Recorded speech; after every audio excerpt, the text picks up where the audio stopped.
Shalom peuple de Dieu, que Dieu te bénisse. Ce matin, il y a un message pour toi. J'ai une petite exhortation à faire passer à l'ensemble des jeunes, à l'ensemble du corps du Christ et en particulier à toute la jeunesse du mouvement des jeunes élus pour le réveil en Côte d'Ivoire. Ce matin, je vais parler du faux, du vrai et de l'ivraie.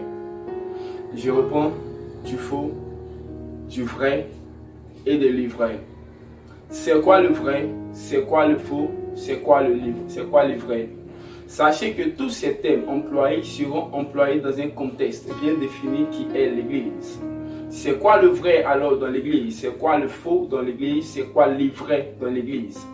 On va commencer déjà par le faux. Sachez que le faux, c'est ce qui se voit déjà. Sachez que le faux, ce sont des faux serviteurs de Dieu. Sachez que ce faux, ce sont des faux frères en Christ.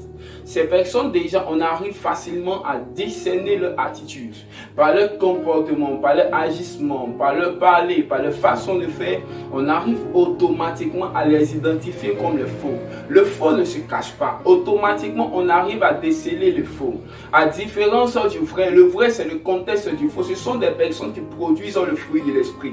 Quand tu vois un jeune chrétien qui est vrai, tu reconnais en lui ce chrétien. Pourquoi? Parce qu'il est à l'image et à la ressemblance de Christ. Pour ne pas rentrer dans les définitions du mot chrétien, ce qui signifie petit Christ, nous comprenons par là que le faux est facilement identifiable. Le vrai également est facilement identifiable. Mais ce qui fera l'objet de notre étude, c'est l'ivraie. Frère, l'ivraie est différent du faux. L'ivraie est différent du vrai. L'ivraie, c'est cette personne-là qui a la capacité de dissimuler le faux. C'est cette personne qui a la capacité de porter la carrure d'un ange alors qu'en réalité c'est un démon. C'est une personne qu'on n'arrive pas facilement à déceler. C'est une personne qu'on n'arrive pas facilement à identifier comme faux. C'est une personne qui est semblable au vrai alors qu'il n'est pas un vrai. C'est une personne qui a la capacité de se déguiser pour un ange de lumière alors que c'est un loup dévoreur.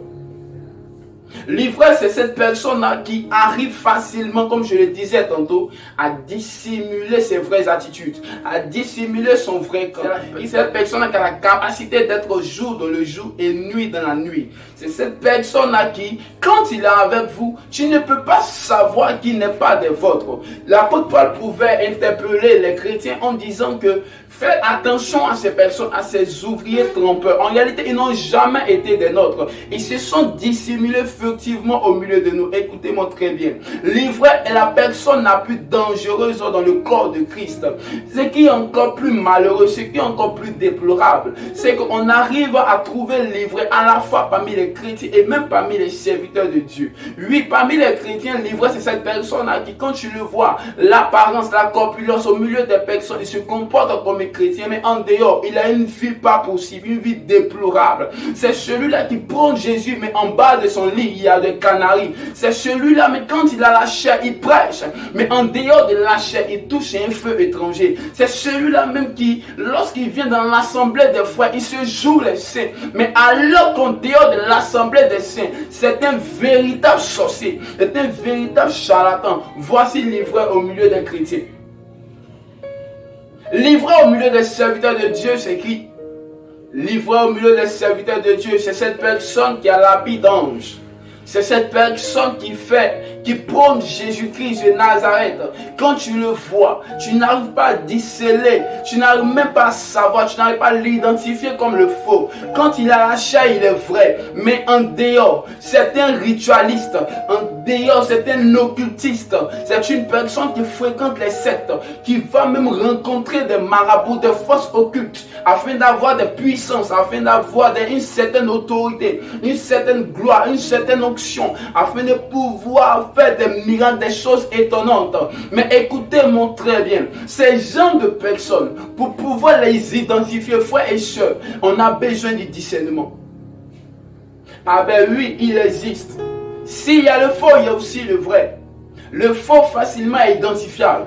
Mais l'ivraie, je vous assure, si tu n'as pas le discernement, tu ne peux pas le reconnaître, tu ne peux pas l'identifier.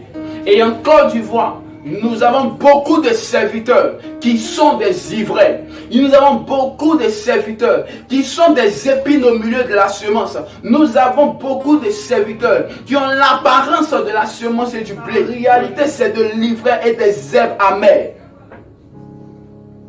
Bien-aimé dans le Seigneur, au travers de ce message, je vais attirer ton attention et pousser ta vigilance très loin. Tu dois avoir le discernement afin de pouvoir reconnaître l'ivraie du vrai. Parce que l'ivraie est semblable au vrai, mais l'ivraie n'est pas le vrai. Donc pour savoir l'identifier, ce n'est pas par sa corpulence, sinon tu te tromperas. Tu diras même que c'est le Christ qui est là. Parce qu'en ces derniers temps, la Bible dit s'élèvera les faux prophètes. Les faux prophètes, on arrive facilement à les discerner. Parce que par leur manière de parler, par leur manière d'agir. Mais je t'assure que le serviteur ivraie, on ne peut pas le reconnaître. Le serviteur qui travaille dans l'ivraie, on ne peut pas l'identifier. Tu as besoin du discernement. En ces temps de la fin où Christ est proche, je vais t'exhorter, toi qui me regardes.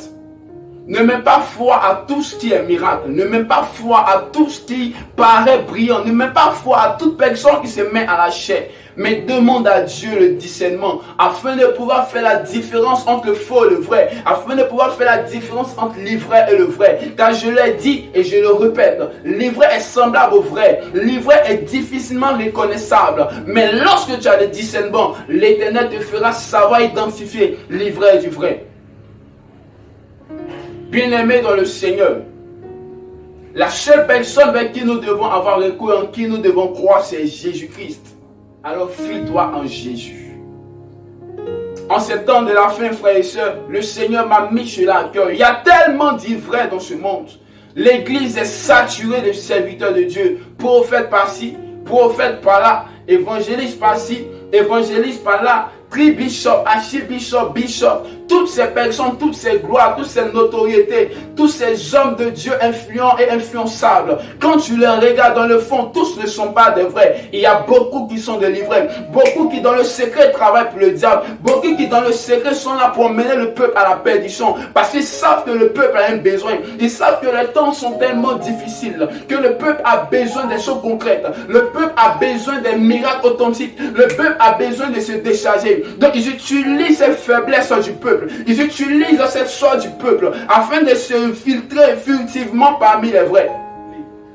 Sois véritablement attentif et aie le discernement. Chaque fois que tu te réveilles le matin, demande au Seigneur de t'aider à discerner l'ivraie du vrai. L'ivraie est la pire des choses que tu puisses rencontrer dans ta vie. Parce que pendant des années, tu ne peux jamais connaître son identité. Même dans le foyer, il y a des personnes, des femmes ivraies. Même dans le couple, il y a des hommes ivraies. Tu es avec lui dans les fiançailles pendant 5 ans, 6 ans, 7 ans, 8 ans. Mais le jour où vous vous mariez, c'est là que tu reconnais son apparence. Tu n'as pas pu le rencontrer, ou du moins tu n'as pas pu le reconnaître pendant les temps de fiançailles. Parce qu'en réalité, c'est normal, tu n'as pas eu le discernement. C'est l'ivraie. L'ivraie a la capacité de pouvoir cacher son identité et le faire révéler au temps opportun. Mais si tu as Jésus dans ta vie, Jésus a la capacité de révéler toute forme d'ivraie autour de toi, en toi et dans ton entourage. Bien-aimé dans le Seigneur, au travers de ce message, je voudrais t'encourager à prier. En ces temps difficiles, en ces temps de bien-aimé dans le Seigneur, prie le Seigneur, seul Dieu pourra te sauver. En ces temps où la pandémie fait rage, en ce temps où la pandémie est en train de paralyser tous les secteurs d'activité, celui vers qui tu dois te tourner, c'est Jésus. Lui seul a la capacité de te révéler l'ivraie du vrai, le vrai du faux. Lui seul a la capacité de te dire ce que tu dois faire en ces temps difficiles. Lui seul a la capacité de te montrer les opportunités dans les difficultés. Bien-aimé dans le Seigneur, c'était ça mon message en quelques minutes. Te faire comprendre qu'il y a aussi les vrais. Te faire comprendre qu'il y a aussi le faux.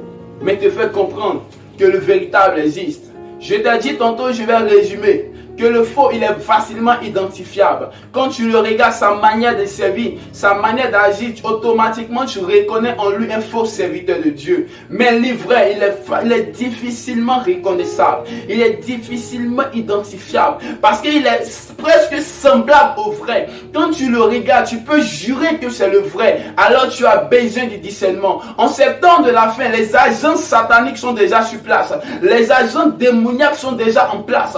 Ils attendent seulement que le coup de sifflet pour faire révéler leur véritable visage. Agneau, fais attention car les boucs sont là. Je voudrais t'interpeller dans ce sens. Suis sûr que Dieu te bénisse. Ma prière, c'est qu'à la fin de ce temps, Dieu suscite en toi la soif de discerner le vrai et le faux, de discerner l'ivraie et du vrai. Je prie que l'Éternel te donne le discernement, te donne d'accroître ta connaissance et qu'il te bénisse. Je vais prophétiser sur ta vie comme ce temps de la pandémie, que toi et ta famille soient protégés dans le nom de Jésus. Reçois la grâce de là où tu es et que la faveur de Dieu t'accompagne. Shalom.